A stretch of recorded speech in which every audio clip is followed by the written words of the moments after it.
وسلام علی عبادہ الذین اصطفیٰ اما بعد۔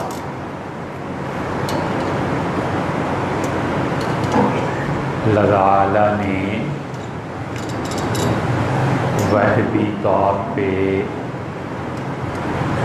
انسان میں 3 خصوصیات رکھی ہیں۔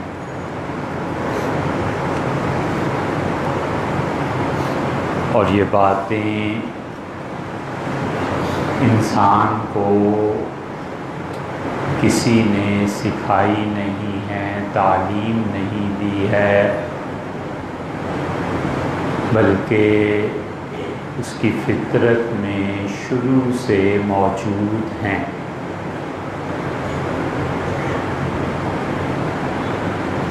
ایک بات تو یہ ہے کہ انسان یہ چاہتا ہے کہ اس کا علم اور اس کا معلوم دونوں ایک ہو جائیں۔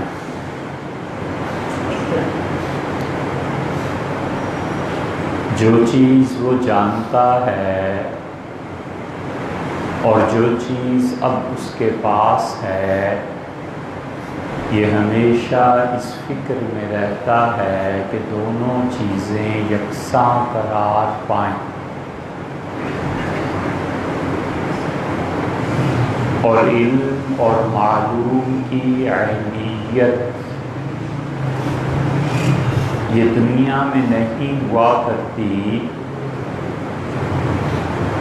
اور بہت نادر حالات پیدا ہو جائیں تو علم اور معلوم ایک ہو جائے۔ اس کو معلوم ہے کہ گھر بہت اچھی چیز ہے، اور وہ یہ چاہتا ہے کہ اس کا اپنا گھر ہو۔ اس کو معلوم ہے کہ دولت کی کثرت کیا نتائج پیدا کرتی ہے، اور وہ چاہتا ہے کہ اس کے پاس دولت اور مال زیادہ ہو، اور اس کو معلوم ہے کہ عہدہ اور طاقت یہ دونوں یا ان میں سے تنہا ایک بھی کیا ثمرات مرتب کرتا ہے، اور یہ چاہتا ہے کہ ان ثمرات سے نفع اٹھائے۔ یہ سب چیزیں اس کے علم میں ہیں، لیکن معلوم اسے یہ بھی ہے کہ وہ ان چیزوں کو حاصل نہیں کر سکتا۔ اسباب، وسائل اور ذرائع اس کو ان چیزوں تک پہنچنے نہیں دیں گے،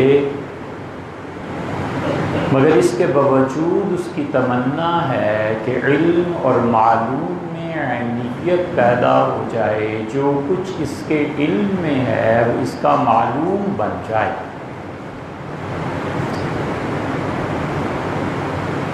اور دوسری چیز اللہ تعالیٰ نے وہبی طور پہ انسان میں یہ رکھی ہے کہ وہ اپنے وجود اور شعور دونوں کی تکمیل چاہتا ہے، اور انسانی وجود کی تکمیل خود سے نہیں ہوا کرتی جب تک کہ باہر سے اس کا کوئی محرک نہ ہو، اور اگر انسانی وجود کی تکمیل خود سے ہی ہو جایا کرتی تو اسے یہ ضرورت ہی پیش نہ آتی کہ وہ اپنی خارجی دنیا میں کسی محرک کو تلاش کرے، بلکہ ہوتا ہی اس وقت ہے جب اس کی پیاس اور طلب بڑھتی ہے، اور وہ چاہتا ہے کہ اس کا شعور اس کے وجود کی اور اس کا وجود اس کے شعور کی تکمیل کرے۔ اور انسان جب اپنے وجود کو باشعور بناتا ہے اور شعور اس کا اپنے وجود سے تکمیل پاتا ہے تو یہ انسانیت کی معراج ہے، انتہائی بلندی ہے۔ اور ایک عام اور سادہ سا فکرہ جب کوئی بلند مرتبت انسان کہتا ہے تو اس کے کہے میں اور ایک عام آدمی کے کہے میں زمین آسمان کا فرق۔ ایک مزدور کہتا ہے کہ اسلام آباد میں ٹماٹر 200 روپے کلو ہو گئے، اور یہی جملہ اگر افلاطون کہے کہ اسلام آباد میں ٹماٹر 200 روپے کلو ہو گئے تو کہنے کو تو یہ فکرہ ایک ہی ہے، لیکن یہ فکرہ جو افلاطون نے کہا ہے اور یہ فکرہ جو مزدور نے کہا ہے، دونوں کے کہے میں زمین آسمان سے بھی زیادہ فرق۔ اور اسی لیے امام روم نے مصنوی میں کہا کہ کار پاکاں را از قیاس خود مگیر۔ جن لوگوں کو اللہ نے شعور اور وجود کی تکمیل سے نوازا ہوتا ہے وہ کوئی کام کریں اور میں کوئی کام کروں تو ان دونوں کے کاموں کو یکساں مت سمجھو۔ گرچہ باشد در نوشتن شعر و شیر، اگرچہ لکھنے میں شعر بھی لکھتے ہیں اسی طرح شین یا اور را کے ساتھ، اور شیر بھی اسی طرح لکھتے ہیں، تو شیر دودھ ہے اور شعر درندہ ہے، لکھنے میں وہ ایک ہی طرح ہے۔ لیکن افلاطون کا کہنا کہ 200 روپے ٹماٹر ہو گئے اور ایک مزدور کا کہنا یہ اتنا بڑا فرق ہے کہ اتنا فرق تو زمین آسمان میں نہیں۔ اور تیسری چیز جو انسان چاہتا ہے وہ بقا کی تمنا ہے، اور وہ چاہتا ہے کہ کسی طرح باقی رہے اور زندگی طویل ہو، اور وہمہ بھی نہیں گزرتا کہ مرنا ہے اور کیا ہوگا اس کے بعد۔ زمانے کے اثرات کو مٹانا چاہتا۔ ٹائم کس چیز کا نام ہے؟ زمانہ یا تو زندگی کی علامت ہے یا موت کا پیغام ہے۔ زمانہ بتاتا ہے کہ یہ آخری لمحہ ہے، اب مر رہے ہو، اور زمانہ بتاتا ہے کہ اب اس کی عمر 10 سال ہو گئی اور 12 برس ہو گئی اور 13ویں میں اب اس کی عمر بڑھتی چلی جا رہی ہے۔ آدمی کی خواہش ہے کہ زمانے کا عمل ساری کائنات میں جاری رہے، مجھ پہ جاری نہ رہے۔ اگر میری عمر 25 سال ہے اور 20 سال ہے تو بس یہاں پر ٹھہر جائے اور جوانی اور اس کے لطف سے ہمیشہ فائدہ اٹھاتا رہوں، اور موت اسے پیغام دیتی ہے کہ نہیں، جو فنا کائنات میں جاری ہے تم اپنے آپ کو اس اصول سے نہیں نکال سکتے۔ یہ 3 تمنائیں ایسی ہیں جو وحدی ہیں اور انسان یہ چاہتا ہے، اور اگر کسی شخص کو اپنی ان 3 تمناؤں کا بھی ادراک نہیں ہے تو ایسا انسان ایک نہیں، ایسے انسان اگر 1 ارب بھی ہوں تو ان میں ایک آدمی بھی اس قابل نہیں ہوتا کہ دنیا میں کوئی کام کر سکے، اس لیے کہ اسے اپنی جہالت کا ادراک نہیں ہے۔ اور جب جہالت کا ادراک نہیں ہے تو پھر تدارک کیسے ہوگا؟ کسی کو پتہ چلے گا کہ مجھے کینسر ہے تو اس کا علاج کرائے گا نا، اور کسی کو پتہ ہی نہ چلے اور وہ اپنی صحت کی طرف سے اتنا بے فکرہ ہو کہ وہ ڈاکٹر سے کنسلٹ ہی نہ کرے کہ میرے جسم میں یہ ایک تبدیلی آ رہی ہے، تو جتنی غفلت کا شکار ہوگا اتنا ہی جلدی موت کے منہ میں چلا جائے گا۔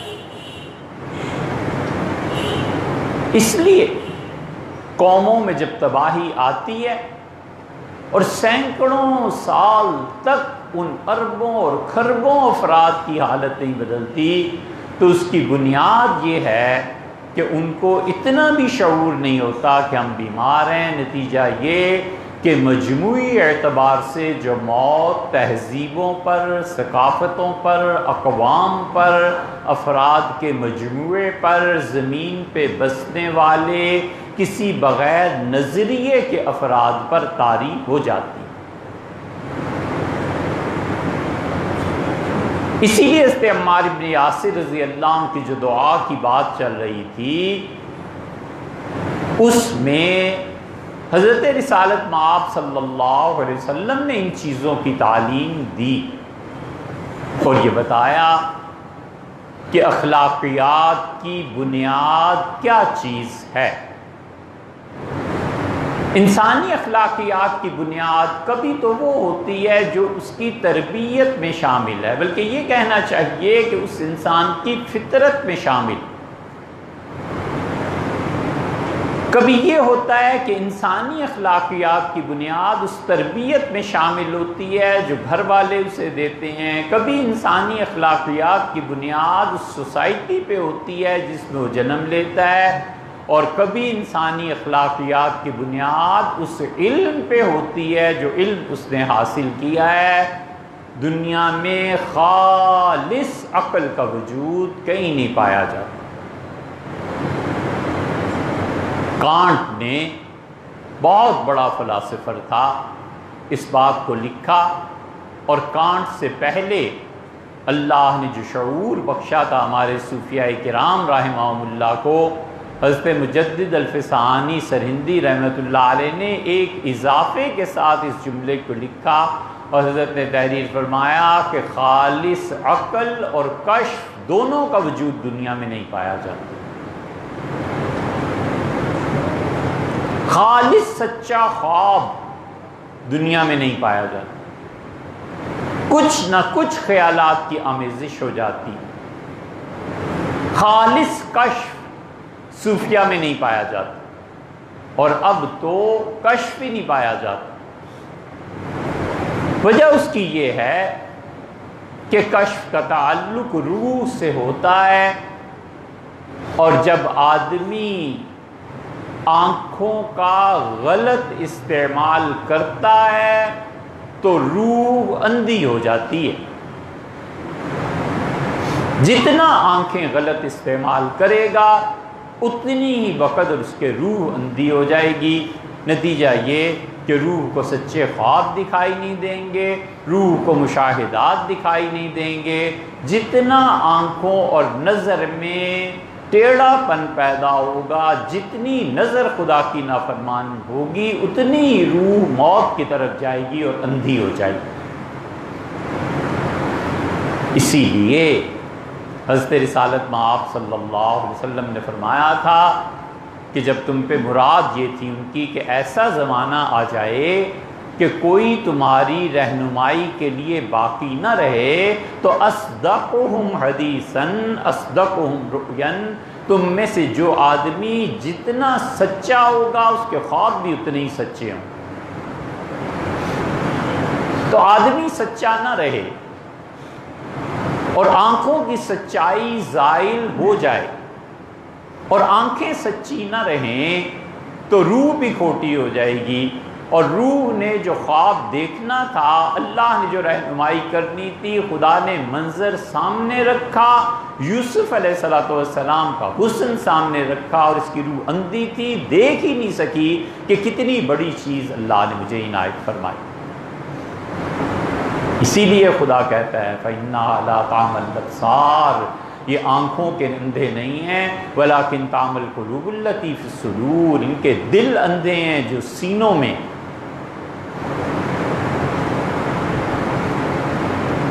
یہ ہو نہیں سکتا کہ کوئی آدمی بھی 100% صحیح ہو، امپاسبل، نیور، ممکن ہی نہیں۔ اللہ اگر یہ معیار رکھتا کہ 100% صحیح آدمی ہو جائے تو خدا کے فضل اور رحمت کی ضرورت ہی پھر کیا تھی؟ قیامت میں جنت میں بھیجنے کے لیے اللہ نے معیار رکھا ہے اور اللہ تعالیٰ نے فرمایا ہے کہ فمن ثقلت موازینہ، جس کے نیکی کے اعمال زیادہ ہوئے ہم اسے جنت میں بھیج دیں گے۔ اللہ نے اگر 33% پہ کامیابی رکھی ہے تو 34 ہو گئے تو جنتی ہو گیا، اور 50 پہ خدا نے رکھی ہے تو 51 ہو گئے اور جنتی ہو گیا، اور 50 کی صورت میں باقی 49 کہاں سے آئیں گے؟ وہ اللہ کی رحمت پورا کرے گی، اللہ کا فضل پورا کرے گی۔ ممکن ہی نہیں ہے، انبیاء علیہ السلام کو اگر خدا معصوم نہ کرتا تو ان کے لیے بھی ممکن نہیں تھا کہ وہ 100% صحیح ہوتے۔ جو چیز اللہ نے انسان کے ذمے رکھی ہے وہ 100% سچا ہونا ہے، 100% صحیح ہونا نہیں۔ 80% صحیح ہو جائے گا، 90% صحیح ہو جائے گا، کسی نہ کسی پہلو میں کوئی نہ کوئی کمی، کوئی نہ کوئی کجی باقی رہے گی۔ اور ہم اتنے ظالم ہیں جو خدا نے جنت کے لیے جس شخص کا معیار 100% نہیں قائم کیا، ہم 100% کا ترازو لے کے مارکیٹ میں جاتے ہیں کہ کسی آدمی کو دیکھیں، اس سے تعلق رکھیں، اس میں کوئی عیب نہ ہو تو بھائی جس انکا اور پرندے کی تلاش میں تم نکلے ہو یہ دنیا میں پائے ہی نہیں جاتے۔ اس لیے یہ بتایا کہ دیکھنا یہ ہے کہ تم کس بنیاد پر اپنے اخلاقیات کو بنا رہے۔ اخلاقیات کی بنیاد اگر فطری ہے تو ایک ٹھیک ہے، اور فطرتاً وہ آنکھ سے دیکھے گا، کان سے تو کوئی نہیں دیکھتا، اور کان سے سننے کی کوشش کرے گا، منہ سے تو نہیں کوشش کرے گا۔ اور اگر اس کے اخلاقیات کی بنیاد اس کا علم ہے تو جو علم اس نے پڑھا ہے اس کی بنیاد پر اخلاقیات بنیں گی۔ اگر علم نے اسے یہ پڑھایا ہے کہ دنیا کے سارے کام پیسے سے چلتے ہیں اور دنیا کے سارے کام عہدے سے چلتے ہیں، تو جس علم نے اسے یہ سکھایا ہے وہ ساری زندگی کے اوقات پیسہ کمانے میں اور عہدے کے حصول میں صرف کر دے گا۔ اور اگر علم نے یہ سکھایا ہے کہ اللہ کے یہاں مر کے جواب دینا ہے تو پھر اس کی ساری زندگی کا محور اور مرکز خدا کے یہاں سوال و جواب ہوگا۔ انسانی اخلاقیات کی بنیاد یہاں پڑے گی۔ اور جب اس کو پرواہ نہیں ہے کہ اللہ ہے یا نہیں ہے، مجھے کوئی فرق نہیں پڑتا، قبر میں جواب دینا ہے کہ نہیں دینا کوئی فرق نہیں پڑتا اسے، اور اسے اللہ کے ہاں پوچھ ہوگی اور کیا جواب دے گا کوئی فرق نہیں پڑتا، تو پھر یہ آدمی ضد سے مسلمان ہے، وگرنہ وہ مسلمان نہیں ہے، چاہے مفتی فتویٰ یہ دیں یا نہ دیں۔ اگر کسی آدمی کے ذہن میں اللہ کے ہاں جواب دینے کا احساس اس کی اخلاقیات کی بنیاد نہیں ہے تو پھر اسے ضد ہے مسلمان ہونے کی، باقی اس کے اخلاقیات کی بنیاد جہالت ہو، ضد ہو، ایمان نہیں ہے۔ اگر ایمان اخلاقیات کی بنیاد بنے تو اللہ کے ہاں وہ قابل قبول ہے، اس لیے کہ یہ بیج ایمان کا ایسا ہے کہ اسے عہدے کے لیے 1 کروڑ اور 1 ارب اور 10 لاکھ اور 5 لاکھ بھی دینے پڑیں تو نہیں دیتا۔ کہتا ہے عہدہ مل جائے گا تو کئے دن کا ملے گا، اللہ کے ہاں جواب دینا ہے، اور خدا مجھ سے پوچھے گا میں کیا جواب دوں۔ اس لیے ہمیشہ آدمی یہ سوچتا رہے کہ میرے اخلاقیات کی بنیاد ہے کیا، اور اگر اخلاقیات کی بنیاد سوسائٹی ہے، مسلم معاشرہ ہے، تو اللہ کی 1000 بار پناہ مانگنی چاہیے۔ ہمارے اس دور میں مسلم سوسائٹی سے کہیں زیادہ اعلیٰ اور کہیں زیادہ اچھا معاشرہ وہ ان کافروں کا ہے جو انہوں نے تشکیل دیا ہے۔ وہ سوسائٹی ہے جس سوسائٹی کو اسلام خود ایک اچھی ریاست اور فلاحی ریاست کا نام دیتا ہے۔ وجہ اس کی یہ ہے کہ ہمارے یہاں سوسائٹی میں بنیادی طور پر نفرت سے بنیاد اٹھائی گئی ہے، بنیادی طور پر افتراق اور انتشار سے بنیاد اٹھائی گئی ہے، اور سوسائٹی کو تعمیر کرنے والے افراد وہ ہیں جن کی اخلاقی تربیت نہیں ہوئی، قانون بنانے والے وہ ہیں جنہوں نے اخلاقیات کو سنا ہی کبھی نہیں، اور اسی طرح ملک پہ وہ حکمران مسلط ہو جائیں جنہوں نے کبھی بھی کسی کی صحبت میں رہ کے اخلاقیات کو سیکھا ہی نہیں۔ جب یہ گراوٹ اس درجے تک پہنچ جائے اور سوسائٹی میں انٹروڈکشن کرانے والے یہ لوگ آ جائیں تو پھر وہ بدترین سوسائٹی ہے۔ اس کو اگر دیکھنا ہو تو کل فواد چودھری نے جو تقریر کی ہے کہ ڈاکے کا مال اور مجروں پہ لٹانا، یہ بھلا کوئی شریف آدمی ایسی زبان بولتے ہیں؟